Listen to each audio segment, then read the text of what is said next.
It's finally happening. Jayden Quaintance is returning for Kentucky basketball, and whether we like it or not, I think he's got to play this weekend against St. John's.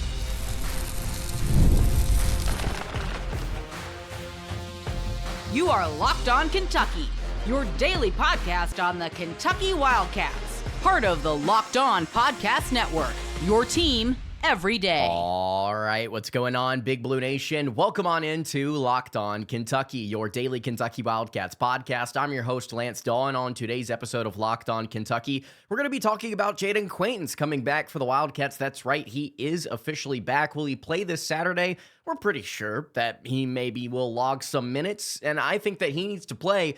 Probably not an extended amount, but he has to see the floor because it's a big-time matchup for the Cats that they desperately need. Also on today's episode, going to talk a little bit more about this team's new identity. With JQ coming back, with what they did against Indiana, I think it's pretty clear to the direction that this team is moving in this season now that we have basically a third of the schedule done. And then to wrap up the show, what does next year's roster look like? It's a sobering reality for those of you that want to kind of see some more roster retention, but despite what's been reported earlier today, I don't necessarily think that Kentucky is going to bring back everybody in 2026. Today's episode is brought to you by Game Time. Download the Game Time app, create an account, and use code LOCKEDONCollege for $20 off your first purchase. Thank you guys so much for making Locked On Kentucky your first listen every single day here on the Locked On Podcast Network, the number one sports podcast network. Jayden Quaintance is officially back. Mark Pope said on his radio guest appearance earlier this week with UK Sports Network that he's going to return. We've worked up to days and hours, maybe a week or so. He said not weeks or months. That's pretty exciting. I know he's excited. Then you hear reports coming out today. Field of 68, I believe KSR also reported that he's ready to go. There's a pretty good chance we're going to see him against St. John's. Probably not going to see extended action, but I don't care if it's 5 minutes or if it's 30. Jayden Quaintance has to play against St. John's for two huge reasons. And part of this is, I'll throw in a third reason that we'll start with. Selfishly, I just want to see him out on the court. I want to see what this team looks like with their biggest piece missing finally coming into the fold. The best player, arguably one of the best players, I should say, defensively in all of college basketball. You know the wingspan, you know the athleticism, you know the explosiveness. You got to see it all at Arizona State a season ago. How is he going to come back from an ACL surgery? I would love to see him play in this game. I want to see him back as soon as possible. I want to see him play as many minutes as he's comfortable playing. Selfishly, I want to see it happen. But the biggest reason that I think Jayden Quaintance has to play against St. John's, again, doesn't matter if it's 5, doesn't matter if it's 15, doesn't matter if it's 30 minutes, is because of what St. John's has in their front court. Take a look at this with me. In terms of percentage of points and percentage of offensive rebounds, St. John's gets 21.1% and 21.4% of their points from their center and power forward positions. That is above the national averages at those positions of 18.6% and 19.9%. What really shocks you, though, is not the fact that they're getting some more scoring than the national team does from national average team does from their front court. It's what they're doing on the glass. St. John's, pretty good offensive rebounding team. No shocker there with the way that Pitino's operating. They get this, they get 38.4% of their offensive rebounds from their center and 33.1% from their power forward spot. That is above the national averages of 34.1%, so over 4% above the national average for their center, and 27% for power forward, so 6.1% to be precise, better than the national average at their power forward spot. And the two guys that are primarily doing most of the work are, you guessed it, Zuby Ejiofor, and then also Bryce Hopkins, who has been a weapon for them as well. You can also throw in somebody like Dylan Mitchell as well. Ruben Prey has gotten in a little bit as well, especially on the offensive glass, but they're doing a ton of work there, crashing the glass, top 30 in offensive rebound percentage with their front court. Kentucky, as we all know, has had highs and lows so far this season with the guys that are playing down low. Brandon Garrison has been extremely inconsistent, and I love what he did against Indiana rebounding, but that does not guarantee that he is going to be all there energy-wise and effort-wise in Atlanta against the Johnnies. Malachi Moreno can only do so much. I think he's limited athletically. I know that he is a very high floor player with some of the efficiency things that he does, but he's not necessarily the most aggressive board crasher or rim protector, I should say. He's not like world class there yet. Having somebody like Jayden Quaintance absolutely helps you. And even for a small amount of time, even for a small amount of minutes, I think that JQ needs to be on the floor to try and affect the outcome of this game, because Kentucky needs this one pretty badly. Would be the second quad one win of their season after whiffing on their first 4 big-time games. Getting him back before SEC play is exciting, right? Because if he doesn't play against St. John's, he's probably going to play against Bellarmine. Like, there's almost no world where he doesn't at this point. But I want to see him get some action against St. John's, and I understand that I think the biggest question I've seen on Twitter, like outside of is he ready, is do you want to throw this kid into the fire against a good team to start off with?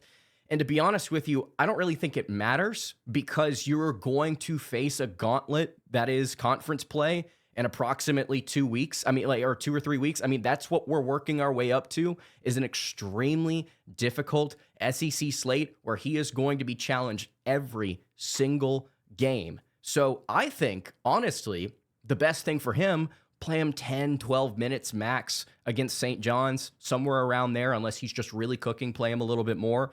Then get him for Bellarmine, play him 10, 15, 20-ish minutes if he's really cooking. Get him comfortable now against a quality opponent. At least show him what it looks like so that he's not running into Tuscaloosa scared without any sort of knowledge of what he's getting into. Now, I know that he's played already a season ago, but with this team and their lack of chemistry right now, I think more reps before they get really into the thick of things, I think is better. I think it's better for JQ. I think it's better for this roster as a whole to know how to play with him, because he is such a special talent. Get him back this Saturday. Play him some.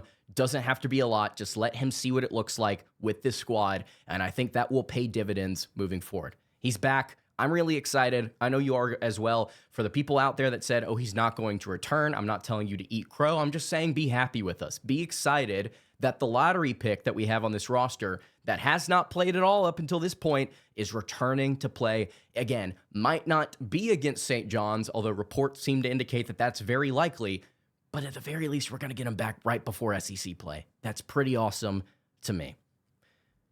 There is a new identity of this team, at least in my opinion, after the Indiana game. And I said it on the live stream on Saturday night, and a lot of other people actually said the same thing as well without even me realizing. So I'm glad we're all thinking the same thing. This Kentucky team has a new identity, or at least has a chance to lean into one. We'll talk about what that is here in just a moment. Before we do it, though, I'll tell you guys about our friends over at Omaha Steaks. The holidays are here, and whether you're hosting family, planning the perfect gift, or just trying to keep things simple and delicious, Omaha Steaks is making it easier than ever. From effortless holiday entertaining to unforgettable gifts, Omaha Steaks delivers the world's best steak experience straight to your door. And what makes it even better? Well, with Omaha Steaks, you always know exactly what you're gifting. USDA certified tender steaks, premium proteins, gourmet sides, and decadent desserts that make anyone feel appreciated. Super easy to gift. It shows up frozen, packed beautifully, ready to cook. Steaks are perfectly aged and insanely tender. It's restaurant level quality in your home. They've also got a ton of options: steaks, burgers, chicken, pork, seafood, desserts, something for every kind of holiday gathering. It's become one of my favorite last-minute gifts because it feels thoughtful without requiring any stress. It's been pretty good. Get to gift those to some family and friends as well. Save big on gourmet gifts and holiday favorites with Omaha Steaks by visiting omahasteaks.com, and for an extra $35 off, use code COLLEGE at checkout. Terms apply. See site for details. That's omahasteaks.com, promo code COLLEGE.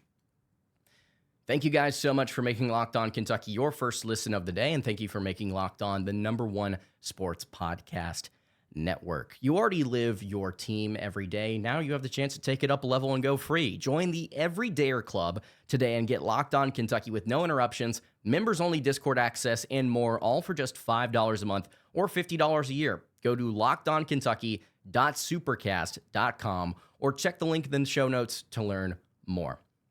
Kentucky's got an identity now, or at least, again, they have a chance to sort of invest in one if they so choose. I don't think that this is a good shooting team. I just don't think they are. And I understand the fact that Pope continues to harp on the fact like this has been a good shooting team in practice. And he's never seen the NOAA stats not translate to actual games. The NOAA shooting thing that they use in practice. He's never seen those numbers and those analytics not translate eventually to actual game action. Kentucky right now is 11 games into the season. They are a third of the way in. They played good teams. They played bad teams. And against good teams, they've shot the ball poorly. Against bad teams, they've kind of been hot and cold. But overall, they're shooting 32.2%. That's 229th nationally. I will sit here on Locked On Kentucky, and I will eat my hat. Do a Doug Dimmonome or whatever his name was. I will eat my hat if Kentucky gets up past 37% to finish the year. This is not a good shooting team. They are not even, I would say, a consistently above average shooting team. They are a below average, poor shooting team. We have seen it with our own eyes for over a third of the season now.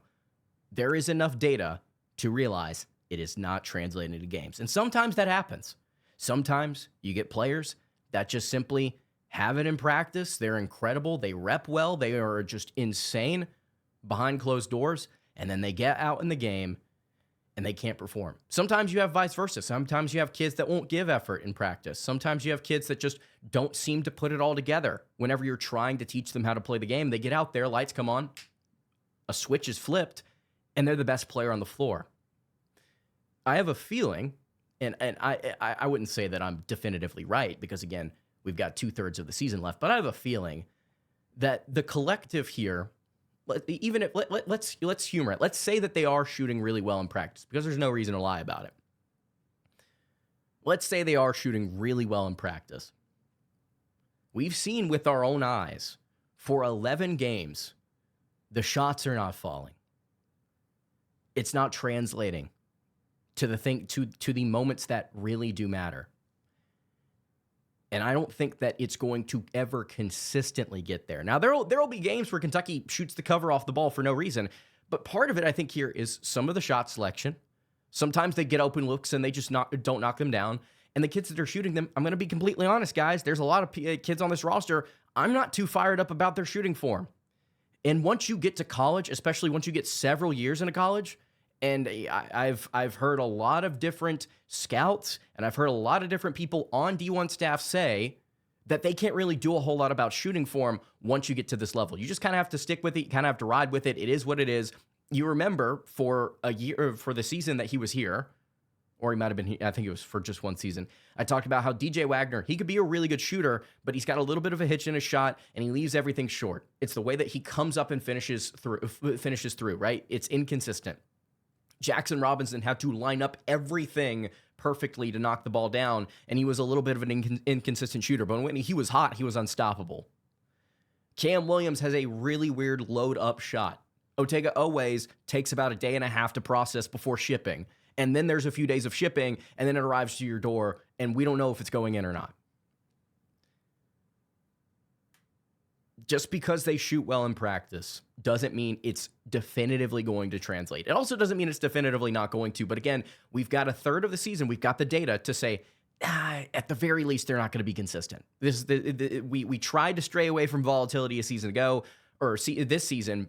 We were really volatile a season ago. We're trying to stray away from that and be a more complete, well-rounded team. And in doing so, not only are we kind of eliminating what we were good at, like we aren't even competent at it anymore, but also, like, we still have some struggles elsewhere. So there needs to be a mentality shift. Again, there has to be a change in the way that you approach the game. And it all starts with that Indiana contest. Kentucky had a pathetic first half, right? Really, really bad first half. Second half, flip a switch, and they shut everything down on defense. They lock in. They really lock in trying to crush Indiana from getting any sort of opportunities out from the perimeter, and it worked, right? And that's not going to work against every single team. Not every single team is going to be 5 out, shoot as many threes as possible, play with some pace like Indiana does, right? But the grit and grind mentality, the want to on defense, the desire to give as much effort as possible night in and night out, that is obtainable. If this team does not win, cool. All right, we'll come back next season if Pope is still here, and we'll reevaluate everything. We'll give it another shot. If they don't win, cool. But if they're not giving effort, that's where I draw the line. And I bet that's where the coaching staff has drawn the line. Pretty obviously. Grit and grind mentality. That's what this team needs to be from here on out. It doesn't need to be, by the way. Just because you are grit and grind doesn't mean you just give up on offense. You're still trying. Don't get me wrong. You are still trying. But the fallback can't be we shoot threes and we make them at a high clip. That's not what this team does well. What this team is going to do well moving forward is play really, really hard-nosed defense and give everything that they've got, despite not being maybe as athletic as some of those early Cal teams that did the exact same thing. But they've got to at least try it. And look, when Jayden Quaintance gets out on the floor, and if he's giving 110% effort with somebody like Brandon Garrison, with somebody like Cam Williams, Ortega, anybody else that's out there, J-Lo, this team can be really special on defense. Really, really special. They're already a top 20 unit, and my guess is that's probably going to carry through the end of the season. They're probably going to hover somewhere between 30th to 5th, if I had to guess. This is going to be a really good defensive team overall, just because they do a lot of really good little things really well, minus creating turnovers, which they did in spades against Indiana. Just be more physical, be more aggressive, be that team that no one wants to face defensively. Be a Houston type. I hate to say it.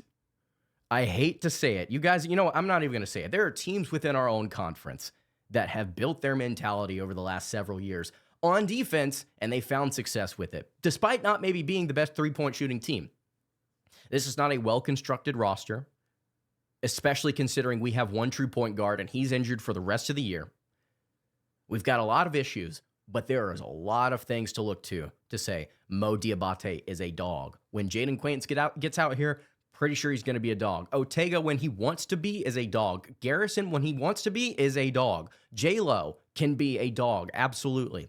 That's what this team needs to be. They need to be a Houston type. Go out there and grind the other team into a pulp. It's not high octane. It's not smooth. It's not pretty, but it gets the job done. Defense wins championships. Pour your identity into what you're doing on that end of the floor. If the shots fall, they fall, and you're beating teams by 30. But until they do, Kentucky's not doing themselves any favors by just hoping things change. Just saying it will change the shooting because we shot well in practice. Got to change the offense a little bit to your personnel. You can't just expect the personnel to just suddenly change their form and shots start falling consistently. It's not going to happen. It's not going to happen. Another reality check for this team. I mean, even if they don't do what me and a lot of other people are saying they should, the reality check for next season's roster is things are going to have to change. Players will leave whether we like it or not. And I understand that there were reports coming out today that Kentucky's actually already discussing deals with players on next year's roster. And I don't necessarily think it's because they're going to be retaining a bunch of guys. I think they're trying to figure out who they need to get rid of so they can bring better talent in. Or I wouldn't even say better talent, pieces that fit this thing a little bit better. Let's talk a little bit more in depth about the reality of next season's roster in just a moment. Before we do it, though, I'll tell you guys again about our friends over at Game Time. The World Cup is coming back to North America for the first time since 1994. And with 48 teams for the first time ever, it's going to be massive. But let's be honest, getting tickets is usually the hardest part. And that's why the Game Time app is so clutch. It's finally giving fans a real advantage when it comes to snagging seats. With Game Time, you can track price drops in real time, get alerts when great seats open, and buy tickets the moment they hit the app. It puts the power back in your hands. It makes going to the World Cup realistic instead of impossible. You can pull up the app. The layout makes it super simple to scroll through matchups and compare seat views. Pick a game, tap a section, have your tickets locked within minutes. There's no confusion, no hunting for fine print. The seat view feature is a game changer. You literally see what the pitch looks like from your exact seat before you buy. You can take all the guesswork out of buying your World Cup tickets in every match, concert, or event with Game Time. Download the Game Time app, create an account, and use code LOCKEDONCollege for $20 off your first purchase. Terms apply. Again, download the app, make an account, and use code LOCKEDONCollege for $20 off. Game Time. All right, wrapping up today's episode of the show. Really appreciate you guys hanging out. I actually want to say this real quick, and I know we just talked about Game Time. I actually used their zone deals feature for the first time a week ago when I was out of town. I wanted to go see an NBA game with some friends, and I used the zone deals thing where they pick the section and the seat, and the price is reduced. So you don't know before you get to the game which section of the ones that they have that you're going to be in. But I got to tell you guys, the seats for the price that I got to go see an NBA game, quality, like incredible quality. And the game was incredible as well. I am thoroughly impressed every single time I use the Game Time app. It is incredible. I will use literally nothing else ever for any sort of ticketing event in the future. That wasn't even part of the ad read. That's just me being serious with you guys. The reality of next season's roster, though, for Kentucky, is that players are going to have to leave, whether we like it or not. And I think a lot of us right now would be like, okay, well, let's see what's going to happen. Not to say I don't like these kids, which I do. I want them to succeed. I want them to win. I want them to win at Kentucky. I want them to play well. But nothing's perfect. And the roster next season, I mean, like you're going to have to do some moving and shaking. Payment for talent needs to be distributed better. And I think that's kind of where we're getting at with, again, some of the news that was reported. Apologies to friend of the show, Jacob Polachek, who does a lot of great work over at KSR. I'm pretty sure this was behind a paywall. I'm sorry. It is literally all over Twitter, so I feel like I'm doing a disservice not talking about it. He reported that Kentucky is already having discussions with some players on this year's roster about, coming back next season, about what their deals look like. And a lot of people freaked out. They were like, oh, no, this is terrible. The team sucks. We don't want anybody back. Okay, whatever. There were also some questions about, like, okay, who are they asking to return? So let's look at the roster real quick. The players that we know are going to be gone. Otega Owe, graduation. Denzel Aberdeen, also graduation. And Jayden Quaintance. If he is not going to the NBA draft, wow, I would be shocked. The players that can return: Jalen Lowe, Jasper Johnson, Mo Dioubate, Colin Chandler, Brayden Hawthorne, Trent Noah, Cam Williams, Andrea Yelovich, Brandon Garrison, Malachi Moreno, Reese Potter. There's a lot of names on there that you probably don't want back next season. If you're a Kentucky fan, there are some names on there that you might like. I'm going to be honest with you. When I did my notes earlier today, and I was trying to decide who would I want back, who would I want to return definitively from this team, and or if I saw them go, would I be particularly torn up knowing what they have produced thus far? And I settled on 3 different players that I want to see return definitively next year. The rest, I don't think I would be crushed if I saw them go. And then there are some where it's like, okay, I could see how they fit, but I wouldn't be more fired up than the 3 that I chose. The 3 players that I want to see back in 2026, 2027 are Mo Dioubate, Brayden Hawthorne, and Malachi Moreno. Moreno, I think, is a really valuable piece that could probably be, honestly, a great college center for 3 to 4 years. I don't know if he's going to get an NBA draft buzz this year or next year. I don't know. All I know is that he's somebody that I would probably want to pay a pretty penny to stick around for 4 seasons if he's going to be able to give you this high floor production like he has. I like it. I like what he's doing, and I think the skill set can develop a little bit. He's also getting better from the free throw line, which is really, really good to see. He's shooting over 80% against quality opponents, by the way. Against like A and B opponents on KenPom, he's shooting over 80% from the charity stripe. It's really good. It's really good. Also, I tweeted this out earlier, and I'm so sorry. I'm like just throwing this in randomly towards the end of the show. Moreno's okay, so I've told you guys about this before. KenPom does like statistical comps, right? Whenever you go to click on a player profile, it'll show you who is the most similar, like who across the board has the most similar statistics. And this player, I think, is very different in terms of athleticism and kind of his explosiveness and what he brings to the table. However, his most similar statistical comp is none other than Kentucky's own Willie Cauley-Stein. Most notably, Cauley-Stein's freshman season in 2013. That's who he comps to, and if you go look at their stats, they're actually extremely similar. And the way that they played the game is just Cauley-Stein was a much worse free throw shooter. Very entertaining. I just thought that was kind of funny. Anyway, Moreno I want back. Dioubate, because of what he is physically, he's a matchup issue, and he's a really, really good rebounder for his size. I want him back, 100%. And then Brayden Hawthorne I want back because I don't know what he is. I don't know what he is. Is he going to blossom into a player that can score at all three levels? That's a Shai Gilgeous-Alexander type where he maybe he's not the most physical, or he's not got the most muscle right now, but he can develop into somebody that can be special. I don't know. Or is he just an inefficient spot-up guy that is, kind of like any other Brandon Ingram archetype that can't shoot? I don't know. But I'm intrigued. I'm excited. I want him back. So Dioubate, Hawthorne, and Moreno. That means I don't necessarily know if I would be fired up if Jalen Lowe came back or left. I don't know. I'm indifferent. Right now I'm indifferent. But again, he's got 2/3 of the season to prove that, okay, he is as valuable of a piece as we expected him to be whenever he signed on. We'll see.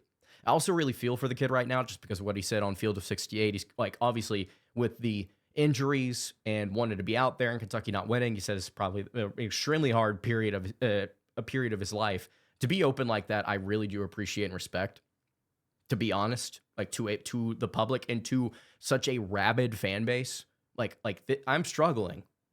This is tough. This is a really tough thing to go through. I respect it, and I really want to see him succeed. And if he does become what he was like in the second half of Indiana, you bring that kid back. You make sure he doesn't go to the NBA draft. You make sure he comes back. You make sure he doesn't go elsewhere. Jasper, I'm not entirely sure on. This is a kid that I would imagine they're probably trying to get deals worked with. Or they're trying to get a deal done with because of what he can become scoring-wise. Just casually dropping like 22 points a couple of games ago. Just, there it is, 22. I like what Jasper has right now, but again, if he left and Kentucky replaced him with somebody else, it would depend on who the replacement was. But I'd be happy if Jasper came back. I wouldn't be freaking out if he left. Colin Chandler, again, would probably be happy if he came back. Don't know if I'd be freaking out if he left. Another role player here that I think could be really good in his junior season, continue to knock the rust off. Would like to see him be a little bit more of a consistent shooter at the rim and ball handler. I don't know if he's going to play the role that he has so far. Kentucky's got to get some point guards in to maybe make sure that doesn't happen. Sorry. Trent Noah, I'm indifferent on. Cam Williams, I'm indifferent on. Yelovich, I'm indifferent on. Garrison, I'm indifferent on. Reese Potter, I mean, if he wants to stick around, sure. But I don't know. So the possible ads right now, by the way, Christian Collins is out. 24/7 Sports removed their crystal ball from Collins. And we have barely talked about JMI on the show. We barely talked about kind of how they've meddled, how Pope has handled recruiting, how poorly this has all been managed. And I've tried to stay away from it because some of it is not front-facing, public knowledge. But I'm waiting for some sort of resolution before I start coming after a company I don't know anything about. But what I will tell you is, so far, everything has been poorly mismanaged. It's clear that this company is mismanaging things. I think that's putting it gently. It's clear Kentucky is mismanaging in this. It's clear Mitch Barnhart is mismanaging this. And again, I'm waiting to see the sunrise and kind of see what unfolds here if Kentucky's going to make any sort of changes, because they've lost out now, officially, on what could have been an incredible athlete at UK next season. Kentucky needs athletes, pretty bad. He'd be a pretty good fit, especially if he could shoot at least 30% from the floor, or from three, not from the floor. Jeez. Tyron Stokes, I mean, if I had to guess right now, he's going to Kansas or somewhere else. I don't know. Apparently Washington's getting in on it. Vanderbilt gave him an offer a week or so ago. I don't know where this is going. All I know is that Kentucky is just kind of slowly backed out of this race, according to what insiders are saying. Not backed out, but they're just like, they're not getting the traction that they were. This thing was almost done, it sounded like, a month and a half ago. And yet here we are. Tyron Stokes probably not coming to Kentucky. At least it's not been confirmed yet. We'll have to see, but it sucks. So recruiting-wise, I think that Caleb Holt is someone you could still try to go after. Jordan Smith, I guess. I'm sure that there are other players that are currently committed right now that Kentucky could try and flip. Jason Crow, I don't know. I don't know what Kentucky's going to do in the recruiting class because they are just shooting themselves in the foot repeatedly. And they could be so good next season. Through the portal, by the way, you got to get at least 1 point guard, if not 2. If Jalen Lowe leaves, you have to get 2 point guards, 2 of them. One that is a really good talent, another one that can be a backup, a certified point guard backup. I don't care what it takes. Get 2 point guards. Oh my gosh. And Kentucky was trying to do that with a Caden, but he left. And then you got to get at least 1 shooter scorer from the portal. 1 guy that can go get a bucket at a semi-efficient to super efficient rate. You have to go get a stud. If Stokes and Collins are out of the picture, you go get the best player you can find in the transfer portal. Missing out on Yaxel Lindenberg absolutely sucked this offseason. Missing out on Lamar Wilkerson sucked. Missing out on Caleb Wilson in the recruiting class sucked. You have to go get a stud. And Mark Pope has to be able to sack up and realize that these kids are not necessarily coming to Kentucky to play for the front of the name on the jersey. This is what I wrote down on my notes. Mark Pope needs to come to grips with the fact that college sports aren't necessarily what they used to be. Players who could help Kentucky maintain its status as the best program in college basketball aren't necessarily coming here for the name on the front of the jersey. Shocker, boys. They didn't do it whenever Cal was here, and they're not doing it now. They may come here to play for the name on the jersey because they know what it can do for them for the rest of their life, but they're not coming here for the university. They're not coming here for the fans and what we view it as, right? And that's not a bad thing. It's super understandable. If I knew that I was an NBA talent and I could go get to the NBA and I was trying to figure out what's the best college route for me to take, Kentucky is the blatantly obvious answer right now. It's so obvious because of what they've done putting kids in the league. It's not about the culture or Lexington. It's not about that. Right? Now, it's going to be about that for some kids, but for the most part, kids are coming here to say, how much money can I make and how much money can I make going to the NBA based on how you develop me? That's happening at every other program in America, every single other major college basketball program in America. Gonzaga, UCLA, North Carolina, Duke, Auburn right now, Alabama, Tennessee, and UConn, any other major program. What money can I get out of this? And how can you get me to the league? How can you develop me, and how can I make money? That's what the sport is now. It's the reality of it, and some of us need to move past that. And honestly, Mark Pope, according to reports, also needs to kind of start to understand that himself. And I understand that there's a small chance that the staff or someone listens to this stupid YouTube show. Like, I get it. Somehow you hear this, and if it offends you, I'm sorry. But the reality is we cannot continue to maintain our status with second-rate players, and that's not what Kentucky has here right now, I think, across the board. Let me be clear. You can't continue to maintain your status not getting talent. And I saw, I think it was like Matt Sack or somebody on Twitter earlier today saying, we've come full circle. We've gone from Coach Cal and the one and done saying, we don't need one and dones, we need roster continuity, to now we're saying we don't need roster continuity, we need more one and done prospects. That's not what I'm saying. And I think any rational Kentucky fan, that's not what they're trying to say either. It's not that we need one and dones. It's that we just need talent. We need players that fit the system and are talented, right? There are so many other programs in college basketball that have found a way to make this work. Illinois, UConn, Duke, Carolina, to name a few, where you get to see a lot of big-time pieces come in, and they stay. I'm not asking you to go get the top 5 players in next year's recruiting class. I'm asking you to go get talent and find a way to make them work within your system. Or not even find a way to just go get kids that are talented that can play ball, okay? Because it was clear half of these kids that we expected to come in and shoot well just aren't. And I know what the Noah system is saying, but that's not what happened. That's not what's happening on the floor. Right now, Kentucky's shooting a clean 32.2% from 3.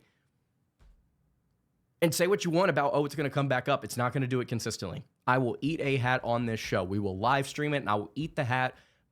Maybe condiments are involved. I don't know yet. If they get up above 37%. It's not happening. It's not happening. It's a frustrating reality right now with Kentucky and where their roster can be and where it's heading right now. Thank you so much for tuning into Locked On Kentucky today. Make sure you subscribe and follow Locked On Kentucky so you can get all the latest episodes. Follow me on Twitter at @LanceDawe_. Follow the show over on Twitter at Locked On UK. Follow me on Instagram as well at Kentucky Podcast. If you need a last-minute holiday gift or someone keeps asking what you want, you can make it really easy. Ask for the Everydayer Club. Ad-free episodes of this show, exclusive Discord server access, and more subscriptions can be gifted through lockedonkentucky.supercast.com. For those of you on video, we send you to the first ever 24/7 national Locked On Podcast Network YouTube channel on audio. Make sure you make your second listen Locked On College Basketball with Andy Patton and Isaac Shade. Really appreciate you guys tuning in, and I will see you all tomorrow on another episode of Locked On Kentucky. Hope you have a great rest of your evening or day, and God bless. Oh, that is the wrong button. Woo! Went on a tangent there at the end, but I think we have pulled it around.